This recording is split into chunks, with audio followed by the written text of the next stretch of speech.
Rare Gem Productions proudly presents Entrepreneurially Thinking. Entrepreneurially Thinking is a presentation of BioSTL and CET, the Center for Emerging Technologies, changing the way you view new ventures and activating your entrepreneurial mindset, empowering you to create new pathways for business success in the St. Louis marketplace and beyond. Here's your hosts, Cheryl and Christy. Now let's get thinking entrepreneurially.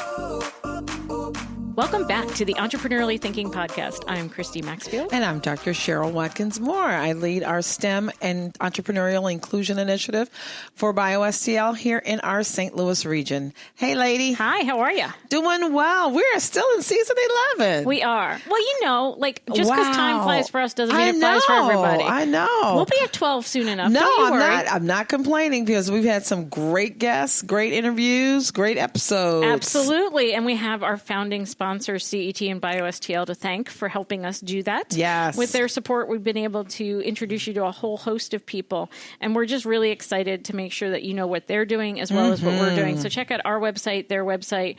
You'll be able to see what's going on with CET and the Square One program with BioSTL. Yeah, there's a lot going on. Vision program coming up on October 18th. You can also check out visionstlewis.com to make sure that you are connected to the region's largest and only Inclusion Innovation Conference that celebrates, educates, and supports women, people of color, and immigrant emerging entrepreneurs and existing business owners to help them grow and scale their businesses. Yes, it's going to be exciting this year. So you guys go on the website, check it out. I think you'll want to sign up. Absolutely, they'll want to sign up. Absolutely. Not the stinking stuff.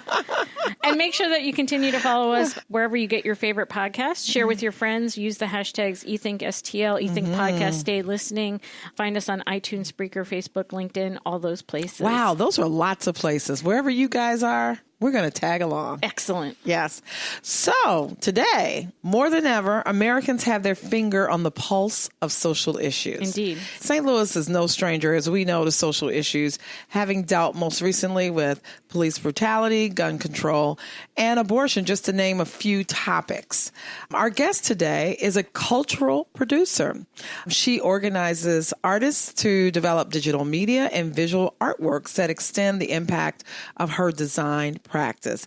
I think this is going to be a great conversation, guys. She is the visioning artist of the Mirror Casket, a sculpture and performance created as a protest art during the 2014 Ferguson uprising. Our guest today tackles social issues through a creative lens. So today, I want you guys to embrace our guest, Dee Nichols, and stay listening to hear more. Purpose First Advisors is proud to support the Entrepreneurially Thinking podcast. Purpose First works with entrepreneurs and the organizations that support them to accelerate business formation, scaling, and transformational growth. For more information about how to work with Purpose First Advisors on business model validation, financial modeling, core messaging, or other growth and profitability strategies, visit purposefirstadvisors.com.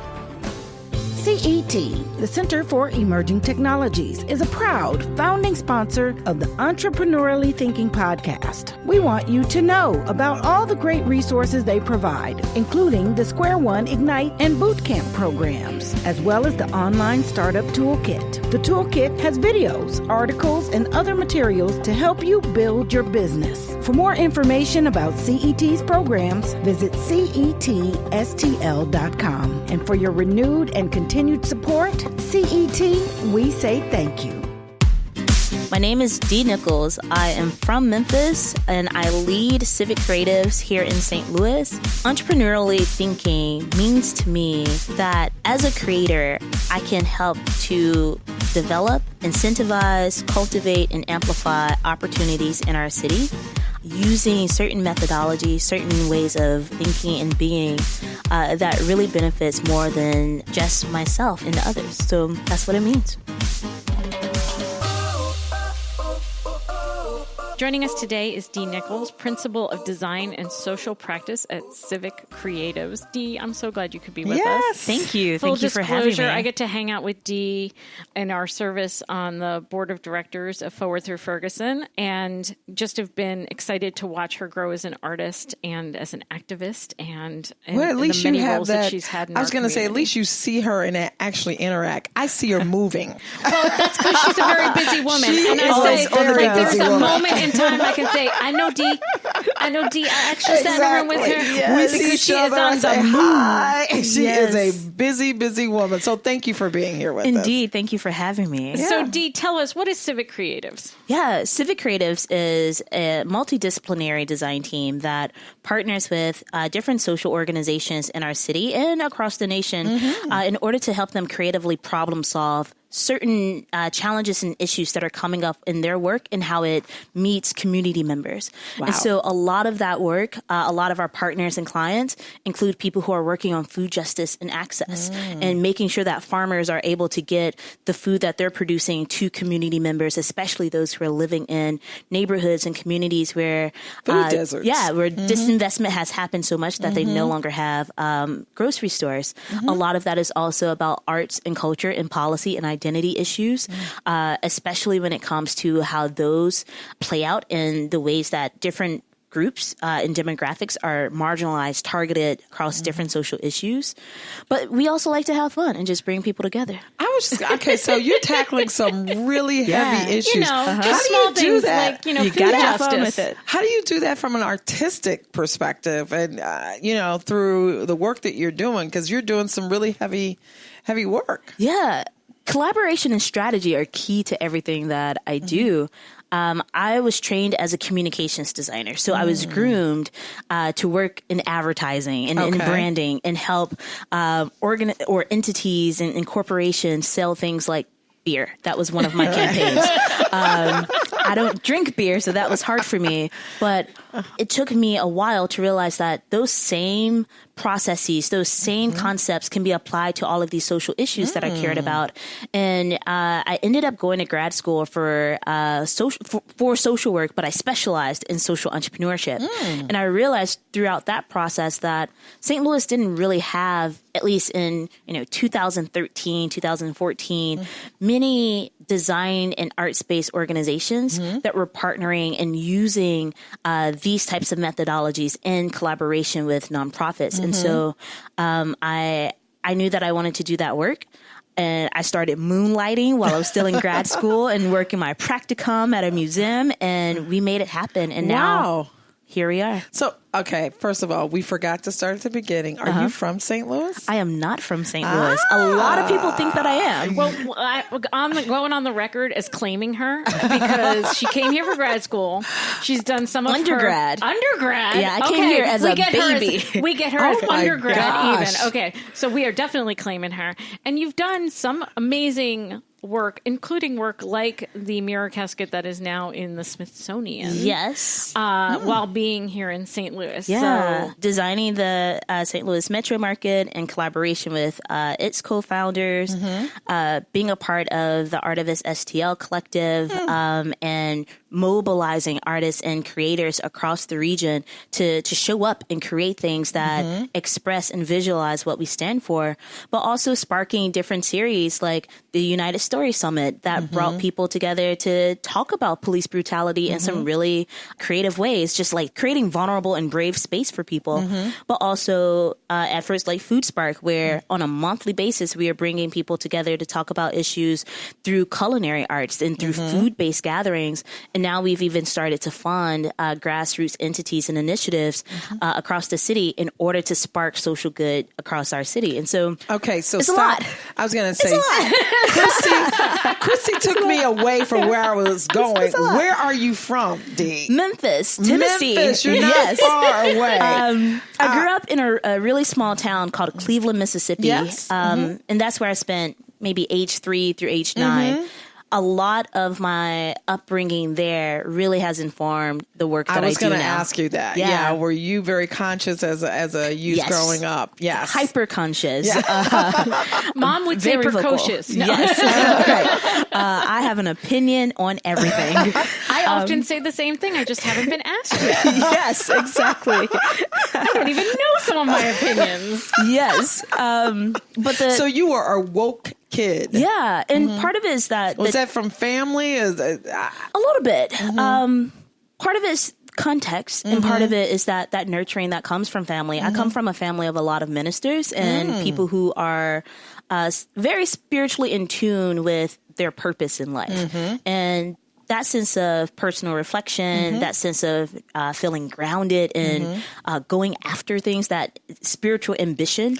I was going to say, is that also where the social consciousness comes from, and the justice system, you know, and being woke about all the issues that are in our society. Yeah, and it comes from those early life experiences too, that in the town where I lived, we were segregated by a railroad track until I believe 2009, 2012. My father-in-law's from there. Yeah. The first time I visited, and I could not believe it. It is a railroad track. Literal. And it is like on the hill that was a plantation owner that owned that. And I was just amazed by just going through this little bitty town. Wow, you're from there. I am from there. And as a kid, I was tested into the gifted program in, I believe, kindergarten, first grade. And that made me have to go to 2 schools at the same time. Oh, my goodness. One for a program called Project Pass, which was an accelerated program. And then my school, because I'm Black, and this is that's Black where you should be. school. Right. And I got into a lot of fights as a kid, defending myself from being bullied and teased. One, not just because I was Black, but I was a dark-skinned Black girl. And I was smart, and everybody knew it. Right. Smart. Yeah. And you're not quiet. You weren't quiet either, I can imagine. So here's the thing. I was very, very shy as a kid. Extremely shy until I had to perform, until I was asked to, give the Easter speeches and be in front of people with a mic in my hand. And so I started as a public speaker very early in life because of that. I didn't start taking it seriously until college. And a lot of that was through spoken word and poetry and stand-up. And you went to undergrad here. What undergrad? WashU. Yeah. I was in the Sam Fox School. Oh, wow. I was a better student organizer than I was a student. But hey, I got that diploma. I had some undergrad experience like that myself, where there was a little bit more learning in the extracurricular than there was in the classroom. Right. But hey, exactly. That's great. Yeah. Wow. It's all good. I always am interested in how people self-identify, right? And I've written down artist, activist, creative, entrepreneur, preacher. How do you self-identify? At my basis, I'm a creator. That is something that I've always been. Before I realized that I was a woman, I was a creator. Some of my earliest moments of getting in trouble with my family was from drawing on the walls of my grandmother's house. Creating. Yes. So the sense of being an artist first has always been there. And I think everything else is kind of layered into that. Maybe that's what my nephew's going to do, because he took it upon himself after my sister painted all of their walls. And I did a mural around his whole room, including closets and on windows. So maybe he's going to be a creator as well. That's amazing. Yeah. I was always writing, always creating, always drawing. I was a very good child because all you had to do was put something in my hand and something to write on, and I was content. And then that, as you said, and by the time you got to grad school, that you were doing social work through the lens of social entrepreneurship. Yes. And so how for you has been being a creative at your core, the intersection of art and commerce, the intersection of art and activism, all those things that tend to intersect, or at least in your world, intersect. How do you reconcile all those different pieces? Yeah. So in many ways, I'm a connector. I'm very good at synthesizing things that seem disparate and fusing them in a way that that just works. And when it came to me transitioning from being an artist to a designer, like being trained as a designer, and then having an experience down in Alabama that made me want to pivot and start a business. What was that experience in Alabama? Greensboro, Alabama, Hale County, right outside of Tuscaloosa. After undergrad, I had been selected to be a teacher for TFA and just Teach for America, everybody. Yeah, Teach for America. And had this epiphany that I didn't want to be in children's lives through that avenue, and was on this path of self-discovery. Ended up taking a design fellowship in rural Alabama, and long story short, it was one of the worst experiences of my life. Well, we learned from those too, right? Was it a bad experience because of the program or other things? A little bit of both. One, being the only person of color and one of two women on a team of designers that are in many ways parachuting into a neighborhood that none of us have ever been to, and suggesting what that community should do and build. Telling them, right? Yes, feel right. Yes, it did not feel right. And was this a community of color? It was mixed. It was also a divided town. And so on part of it, it was somewhat of a middle income white community, but a lot of the people that we ended up working with were Black folks. And there was an incident where a series of tornadoes had flattened most of Hale County, and we were tasked with the challenge of taking those materials that had been discarded in the storm and destroyed in the storm and repurposing them into other infrastructure, including rebuilding parks and in park infrastructure. We got to a point where the emphasis became about basketball and building these basketball backboards, because we would drive and walk and bike through the town and realize that so many of the parks have these goal posts, but they don't have backboards. Right. And we were like, young and dumb. So we were like, yeah, let's fill them up with all of these things that we're making from these discarded materials. During one of the installations of these backboards, a neighbor drives up in his pickup truck, Black neighbor, gets out, curses everybody out, and he's like, take that stuff down. It makes noise. No. Here's the thing. It attracts youth. One, I'm going to let her answer. Right. Yeah, let her answer. One, we did not have permission to be there. One, we were trespassing. Secondly, you're right. We thought that, this is a community that can't afford basketball backboards, or something happened, or maybe they got lost in the storm. They intentionally took the backboards down because it brought in other youth from other towns. There we go. It caused a lot of bullying to the smaller kids who were playing on that playground, a lot of loud music, and sex, drugs, drinking. And it was a direct violation for us to be then installing something that the community had decided to take down. Yeah. So that's being in community without consulting community. Exactly. Right. And involving without invitation. Right. In many ways. And in this exchange between this neighbor and our team, he looks directly at me, only Black person on the team. And he says, you of all people should know better. You should know better. And that stuck with me. And I committed to learning and doing better. And I left that experience and I became a door-to-door salesperson. Literally or figuratively? I'm dead serious. Okay. My next job after that, I ended up going back home to Memphis, had my own bedroom from high school. I couldn't have tried to finish your sentence on that one. And I apologize for trying to finish your sentence before. That was very rude of me. But you hit it on. But I was not going to be able to finish that sentence. Yeah. I became a door-to-door salesperson. It's interesting. So when we come back from break, we're going to learn more about that door-to-door sales. Yes.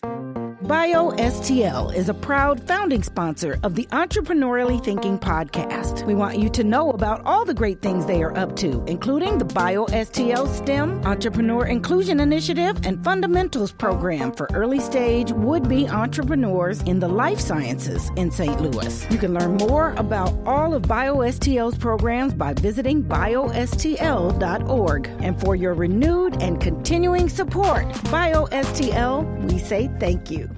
Sloan Coleman with Tiny Little Monster. Entrepreneurially thinking to me is creating, dreaming, and building the kind of business that you want to be a part of. So we left you on the cliffhanger of door-to-door sales. Oh my God. Yes. Because frankly, I'm not sure there's a more terrifying line of business than knocking on strangers' doors and trying to sell them stuff. But clearly still an opportunity. My gosh. Yes. Wow. So after the experience in Alabama, I moved back home to Memphis, and I had the hardest time finding a job in design there. There weren't as many agencies that were hiring and looking for a young designer. They were looking for someone with more experience. And so I took this job with a company that was selling and marketing AT&T Uverse, which required us to have to go out day in and day out to knock on people's doors and convince them to transition from their satellite or their current cable and get fiber optics through AT&T Uverse. Exactly.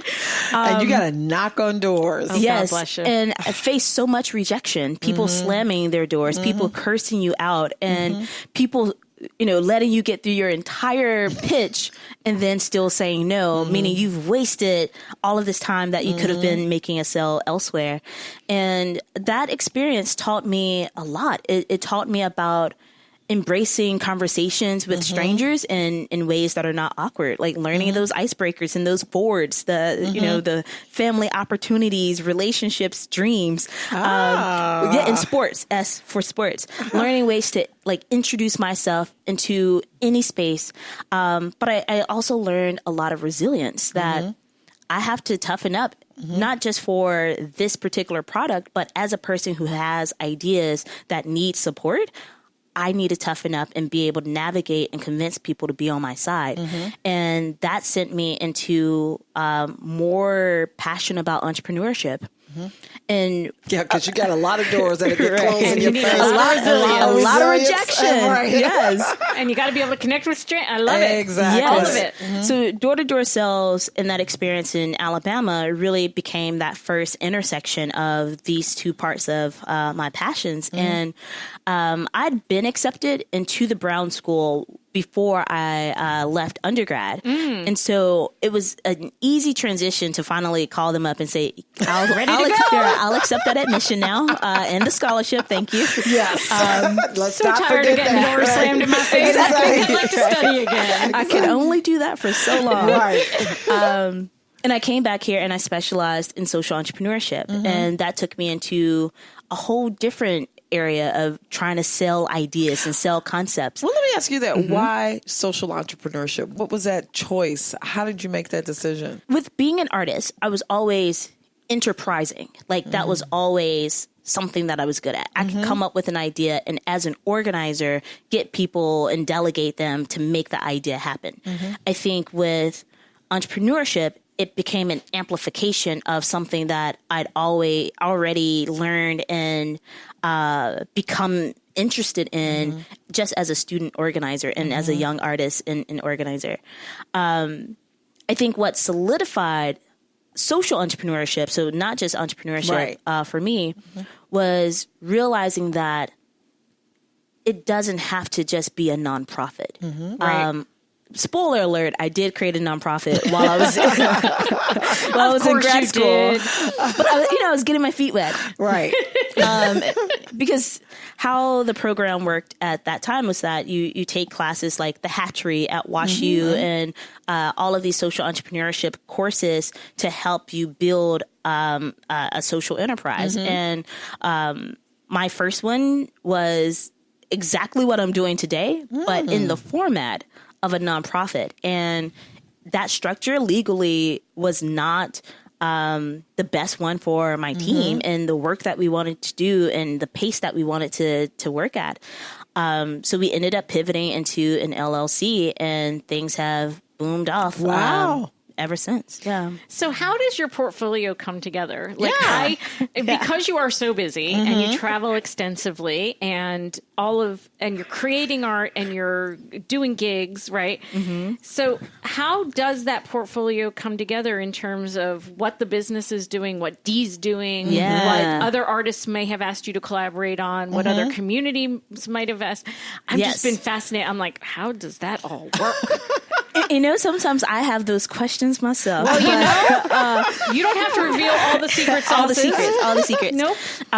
So things that have been really critical have been separating the person from the business. But also understanding that the person fuels the business, that as a public speaker, most of the time our clients, especially the ones that are not in St. Louis, are seeing me on a stage somewhere and coming up to me afterwards and saying, hey, how can I work with you? I want a little of that specialness. Because I'm presenting that portfolio that is so multifaceted because there's art, there's the public speaking, there's the interactive experiences, there's the consulting and the client strategy.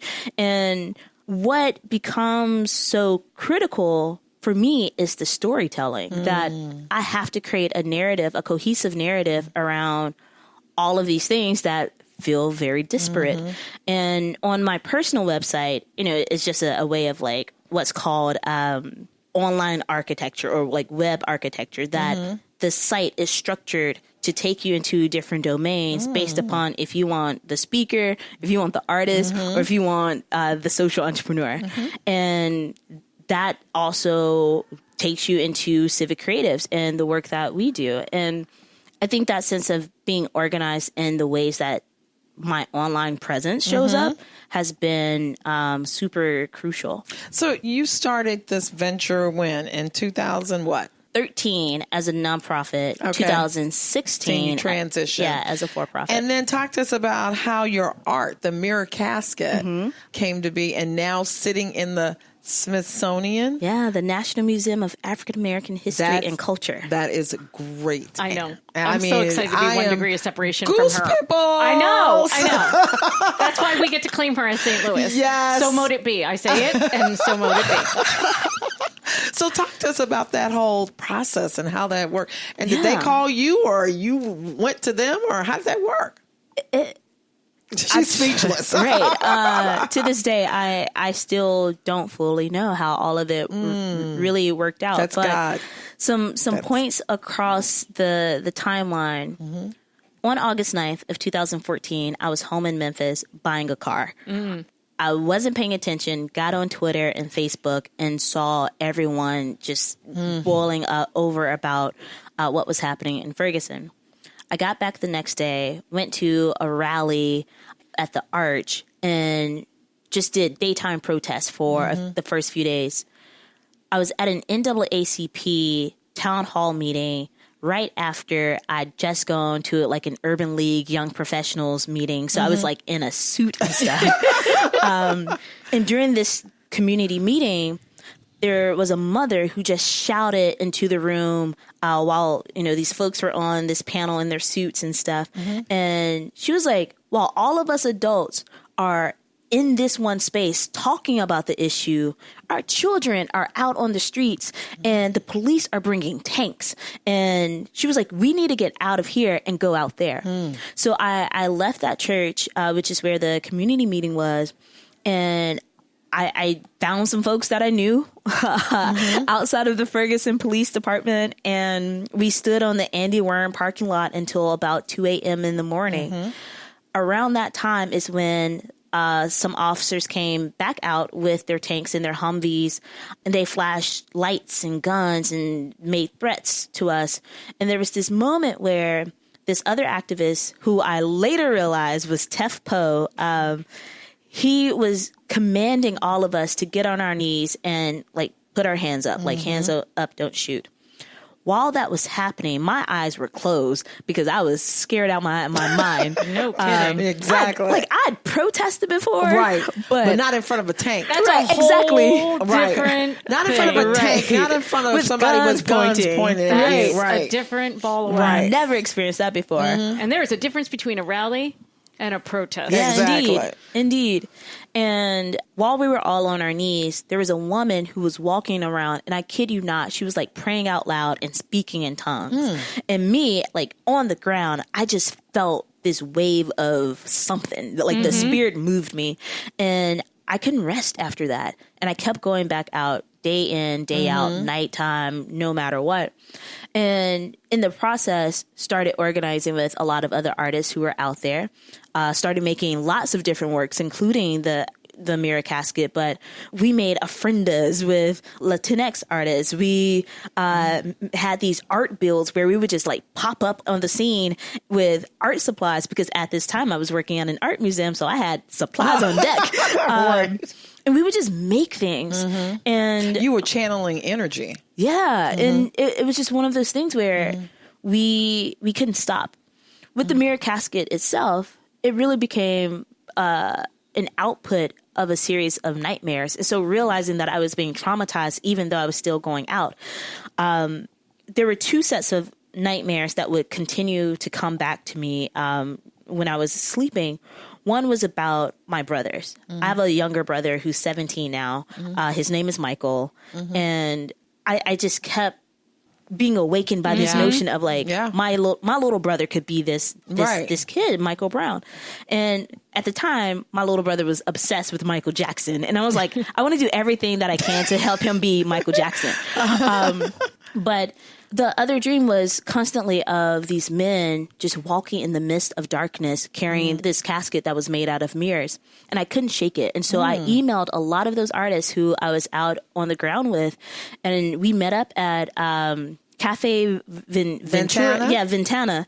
And I brought a really rough sketch. Another artist took my sketch. He made it better. And we just started organizing. It's collaborative. Exactly. Yeah. On the day that it went out, however, I ended up being hospitalized. Oh, wow. So like we took a few weeks, we built it, we sourced all the materials. It was beautiful. We were proud.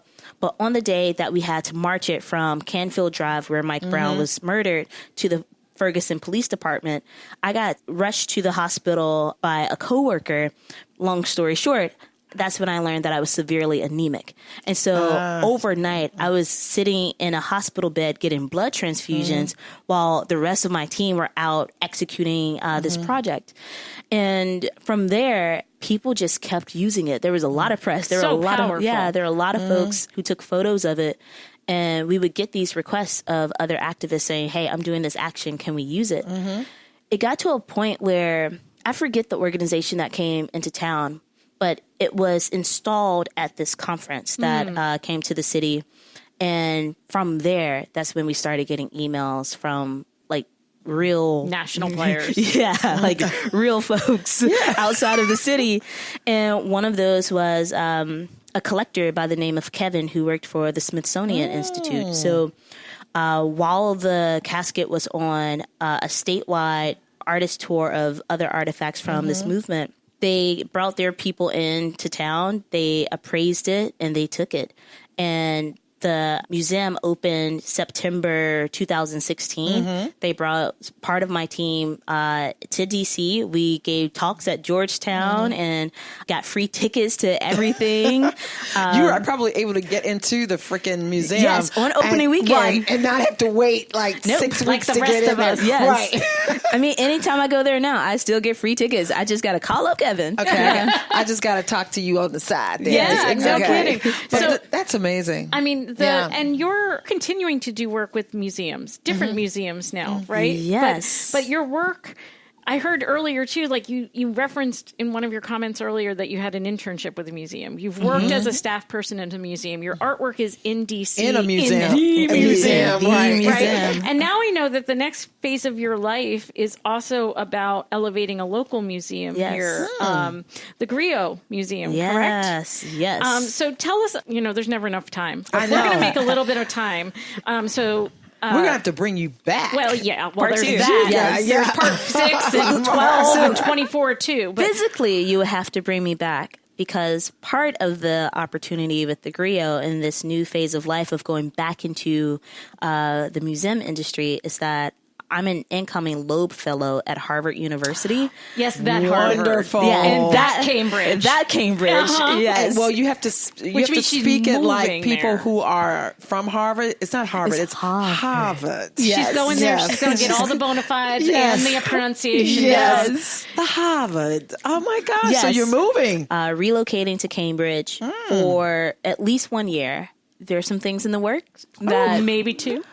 It might be longer. Could be. But definitely 1 year with a focus on helping Lois Connolly, who is the founder and director of the Griot Museum of Black History here, really set vision on what that space can become. What is the next phase of life for it? How do we revitalize some of its mission and its purpose in the city? How do we ensure that for the next generation of people, it becomes an even stronger anchor institution culturally in our city? And that we use and optimize all of the space that is in there. There's a whole top floor of this museum that has never been renovated. Wow. And it is beautiful. So did your new opportunity with the griot get tied to what you're going to be doing out in Harvard? Yes. So okay, that is tied. Okay. I'll be spending my entire year working on that feasibility study. Wow. And also getting some time to just like reflect on what I've already done and take a breather. Which is also something you mentioned earlier, that you come from this family, right, where personal reflection, often in the form of being able to preach in a very literal sense from a pulpit. But as you said, the spiritual ambition comes. So that reflection piece seems to be an incredibly important, and even coming through literally with the mirror casket and other works. Indeed. I've always been someone who's really in tune with my gut, my sense of intuition and that spiritual mind, that if an opportunity presents itself, it can be offering me $1 million. But if it doesn't sit well with my spirit, I will happily say no. Absolutely. As an example, I got cast onto a TV show earlier this year. And ultimately, I had to say no to that opportunity, even with getting all the way through the process. And you don't have to mention the show. What didn't you like about that opportunity? What didn't feel right to you? The sense that I would have to cut off so many parts of myself in order to fit into the cast, the characters that they wanted us to be. That in terms of deeply being vocal about social issues, that this is a very PG-13 type of show, and to mention social issues may not be welcomed. Yeah, okay. The fact that I wouldn't be able to communicate. So we know it wasn't going to be Blackish. No. That's for sure. Okay. No. I can tell you offline what the show is. Yes. But we're so happy. I mean, it seems like, I always tell people, sometimes, and I'm a spiritual person, the Lord can lead you in different ways that you have no idea of how things are connected. Exactly. Just like you had to trust to get on your knees and put your hands up in the face of tanks and guns. Right. That's trust and that's faith. But it seems like he has brought you through all these different opportunities. Now you're going to Harvard. Yes. And you're going to be helping to direct the development of a museum that's going to impact many people here in our region. So, oh my God, that's just amazing. So my intention is to come back. Yes. Awesome. Well, you're coming back because we're going to have to bring you back. We can't pay you, but we can bring you back. So as you're embarking on this next stage of your journey, you'll be in Cambridge working with Harvard, doing the feasibility study for the Griot Museum here in St. Louis, and Civic Creatives. Will you still, as a company, be taking on scopes of work? No. I want to be very intentional about taking that type of break. Yeah. Putting our operations on pause. We're a very small and mighty team anyway, so it's no hassle to do that. But allowing this year to really allow me focus. I think you can tell through even just the stories that I've shared with you. My life has always been one where I've been scattered in a lot of spaces at the same time. And admittedly, it is exhausting. It's invigorating in the sense that I get the honor and the privilege to help shepherd so many great ideas into existence. However, when it comes to me as a person, I'm often exhausted. Yeah. I'm often left without time for developing my personal life or my love life. And with now being a little bit older since I first came, those things are becoming a higher priority. Yeah. We were talking about this with Vision, our upcoming event. We're not only talking to entrepreneurs about how to build your business, but how to take care of yourself as an entrepreneur. And I think that is it is very needed, because you can exhaust yourself with running around and trying to get business started and doing all the things that, God, what you're doing, anybody would be exhausted about. But taking care of yourself, I think that's a message that resonates with many of the people that are listening. Yeah. So thank Thank you for bringing that. And if I could share like 2 very quick quotes that have stuck with me from friends. One is that you can only go as far as your body will let you. So you got to take care of your body. Otherwise you'll be in the hospital like you are. Exactly. Exactly.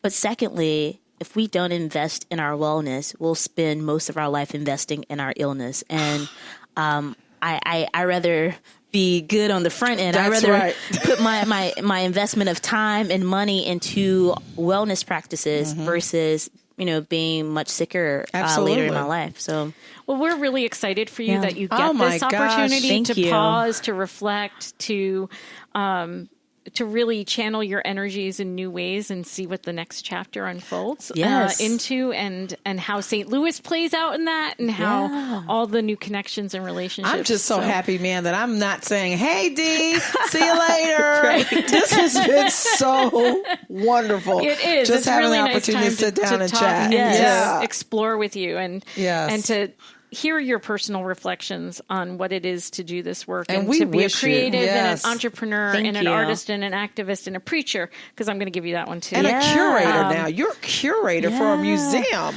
Wow. There are a lot of hats and titles. Wow. But like we said before, I'm a creator. That's at the core of it all. At the core, yes. That's wonderful. Well, thank you for making time to be with us and thank share you for your having creativity. me. And much success. Thank you. Changing the way you view new ventures, unlocking your creativity and innovation, igniting your thinking about entrepreneurship. It's Entrepreneurially Thinking. Get connected and discover more. Visit entrepreneuriallythinking.com to listen to all your favorite episodes and learn more about our guests, hosts, and sponsors. Feeling inspired? Be sure to share your thoughts, questions, and stories in the comments section. And don't forget to leave us a 5-star rating on Apple Podcasts. The best way to show love is to share and subscribe. Let everybody know that you're entrepreneurially thinking.